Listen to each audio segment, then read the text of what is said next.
ৰিয়ানে যথেষ্ট ভাল প্ৰদৰ্শন কৰি আছে আৰু সকলোৰে দৃষ্টি আকৰ্ষণ কৰিবলৈ তেওঁ সমৰ্থ হৈছে।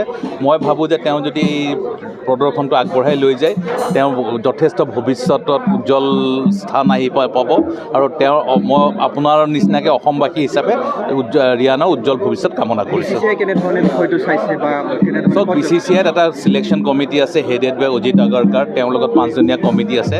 নিশ্চয় তেওঁলোকে প্ৰত্যেকখন IPL খেল অবজাৰ্ভ কৰি আছে আৰু নিশ্চয় he is already in the top ব্ৰেকেটত আছে।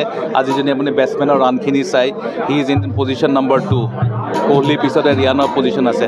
চ' আধা প্ৰায় 50% অফ দ্য IPL মেটচ হৈ গ'ল, বাকীখিনিও আছে আৰু নিশ্চয় ৰিয়ানৰ এই পাৰফৰ্মেঞ্চখিনিয়ে তেওঁক আগবঢ়াই নিয়াত যথেষ্ট সহায় কৰিব। যিহেতু গুৱাহাটীত দুখনকৈ IPL খেল অনুষ্ঠিত হ'ব, কেনেকুৱা ধৰণে চ' BCCI ফালৰ পৰা আমাৰ কেইবাটাও ইনস্পেকশ্যন হ'ল, ৰাজস্থান ৰয়েলছৰ ফ্ৰেঞ্চাইজি টিমেও আহিছে, অসম ক্ৰিকেট সন্থাই যিখিনি কৰিব লাগে কৰি আছে আৰু